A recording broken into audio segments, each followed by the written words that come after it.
February 7th, 2023 marks a turning point for Google.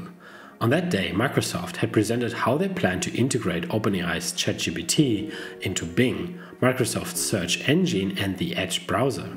Google's answer to this threat, Google Bard, was presented a day later, but the presentation was, let me call it, unconvincing.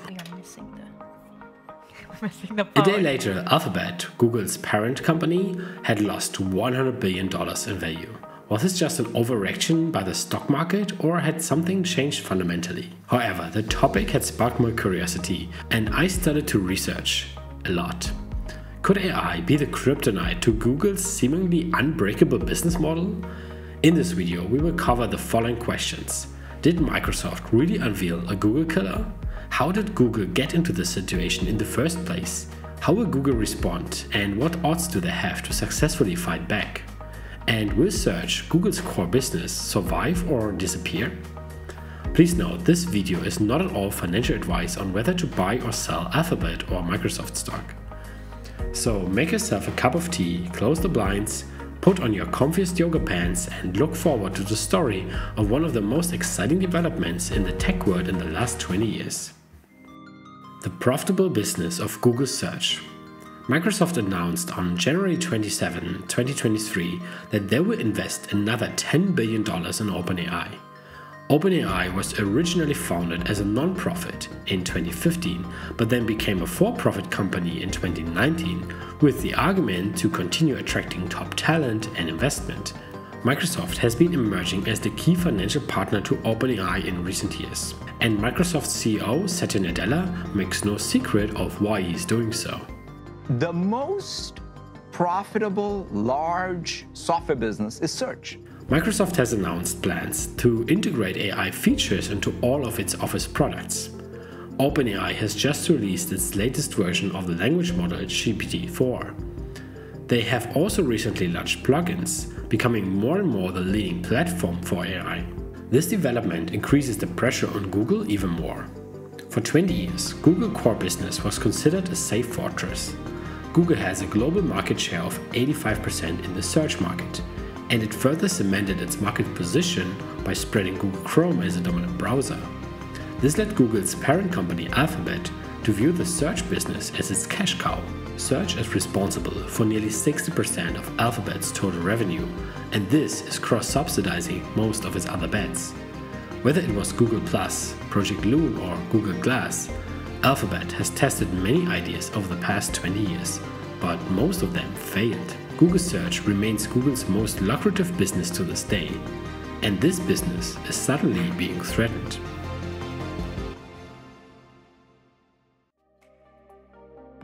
But how did Google end up in this situation? Alphabet's approach to innovation is called structural ambidexterity. That means there's one part that does exploit current business, that's Google, and there are other parts that explore brand new things that might eventually make money. Alphabet's division that deals with artificial intelligence is called DeepMind and is a subsidiary based in London. DeepMind was founded in 2010 and acquired by Google 4 years later for $500 million. DeepMind itself has been profitable for 2 years, providing AI services for a fee to Google and other Alphabet subsidiaries. The company is among the leaders in AI and gained widespread attention when its AI software AlphaGo went 4-1 against Go champion Lee Sedol in 2016. Google and DeepMind are also pioneers in the field of AGI, Artificial General Intelligence, which, like the human brain, can solve problems of various kinds. Over the last couple of years, Google and DeepMind have developed a large zoo of language models. The best known are Gopher, Chinchilla, Poem, and Lambda. Behind closed doors, DeepMind is developing the Sparrow chatbot, while Google is developing the Bard chatbot in parallel, which is now in beta in the US and UK. So in theory, Google and DeepMind have a head start over OpenAI and Microsoft. But then, why does it look like Google is suddenly trailing behind, when in reality it has a head start of several years? Number 1. Unclear strategy. DeepMind's mission is to explore new business and foster innovation in the field of AI. However, the external lab in London probably doesn't have the power to attack its core business and thus its sister company in Mountain View, California. Disrupting oneself only works if the management is fully behind it. Obviously, Google itself is too hesitant to attack its well-oiled money machine. Somehow understandable. Besides, Google and DeepMind seem to use dozens of different approaches and language models.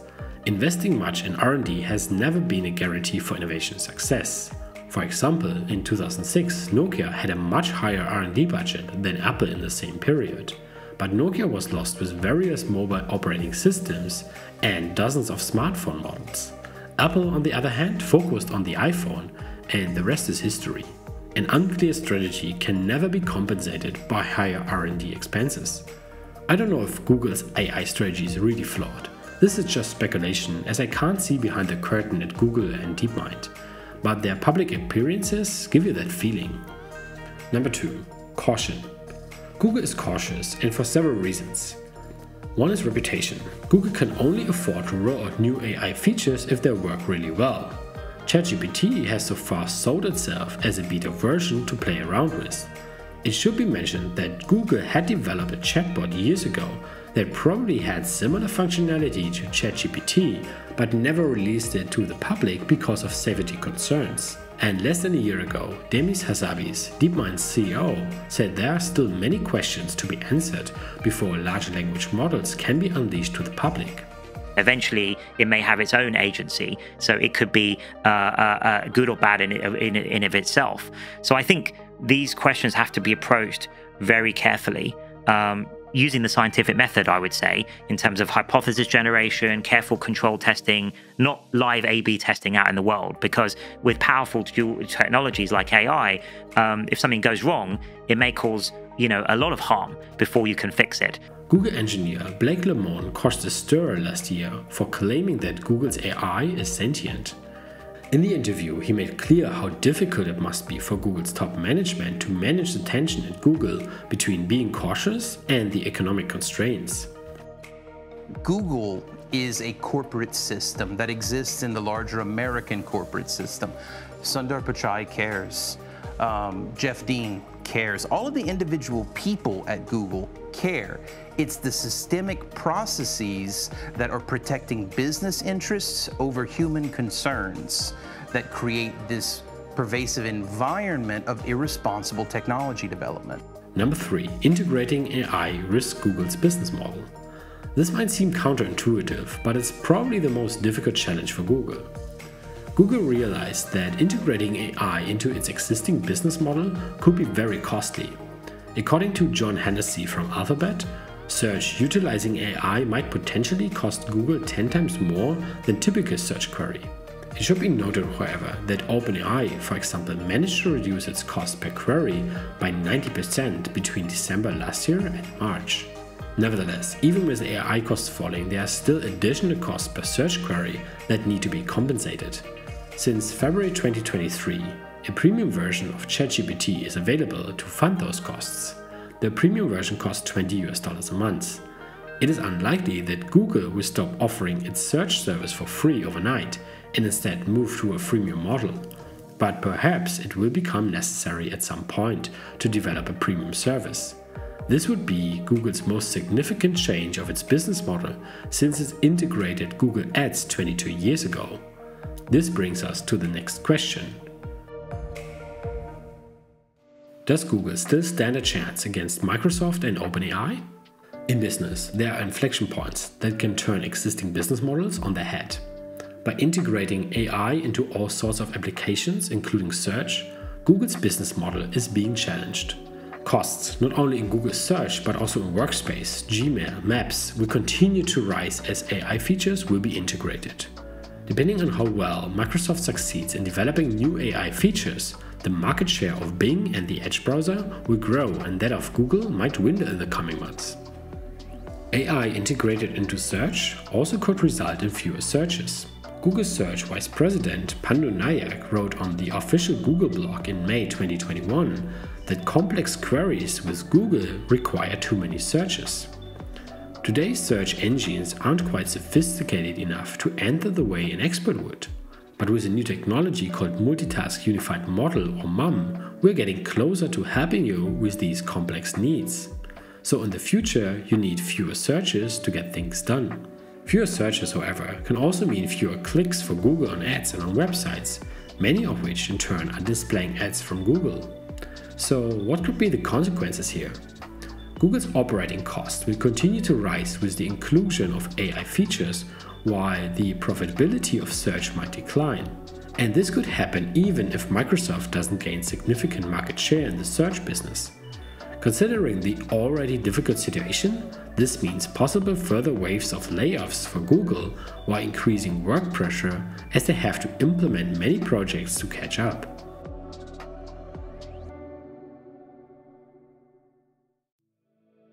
What does this mean for the future of Google?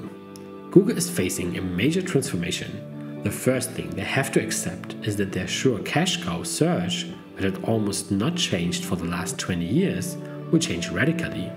This will be difficult for the company which is spoiled for success. Integrating AI into search will soon lead to faster and better results. We will probably use digital assistants much more in the future instead of the Google homepage, and ask those assistants directly for tips and information. The search of the future will be more of an oracle that knows everything and explains it to us in an easy to understand language. I also suspect that many questions will be spoken directly, and more often we will just listen to the answers instead of scrolling through search results. So far, the experience with Siri, Google Assistant or Alexa has simply been too poor to cause this paradigm shift. But with AGI, digital assistants will finally fulfill what they have been promising for many years. With spoken responses, the model of relevant Google Ads as we know it today no longer works. Google could therefore move away from today's free and ad-based model and would need to develop new revenue streams instead. In the last 5 years, the revenue that Google earns without advertising has already grown from $60 billion to $58 billion. Therefore, I wouldn't be surprised if there will be a premium offering for search in the future, but probably won't even call it search then. The pay-per-click business model as we know it today, that has made a lot of money for Google for the last 22 years, will lose its importance. But that doesn't mean the end for Google. The secret of successful innovators is the ability to reframe difficult situations into exciting challenges. Google has many strategic advantages. The market power they have in search and Chrome, as well as the dominance of the Android operating system on mobile phones. Moreover, Google has not been idle for the last 10 years in terms of AI. Forbes magazine already wrote in 2018 that Google and Facebook recruit an estimated 80% of all machine learning engineers with a PhD. With DeepMind and the thousands of AI engineers at Google and the other Alphabet subsidiaries, they are still ahead of the game when it comes to AI competence. If they can manage to use their assets smartly and also activate a community of developers, they have a good chance of not only managing this transformation, but emerging as the long-term winner. That said, they need to be prepared for their core business model to change, and this transformation will not be easy. How do you see it? Does Google still stand a chance against ChatGPT? Will Google's search business have to change? Or is it just a phase like 12 years ago, when Facebook rose to superpower status and Google desperately created Google Plus to compete in the social media market? Write me in the comments how you see it. In my opinion, the next few years will tell if the company can continue to innovate in tough times. Google has a unique culture that can deal with difficult problems. I made a video on how Google manages to reframe problems into motivating challenges. Check out the video here, or find it in the description. It contains valuable lessons for entrepreneurs and innovation managers. If you like this video, please give it a like. And subscribe to my channel if you would like to learn more about the psychology of innovation. Thanks for watching. My name is Felix, and I'll see you in the next video. It's a new day in search. It's a new paradigm for search. In fact, a race starts today in terms of what you can expect, and we're going to move. We're going to move fast. And for us, every day, we want to bring out new things. And most importantly, we want to have a lot of fun innovating again in search, because it's high time.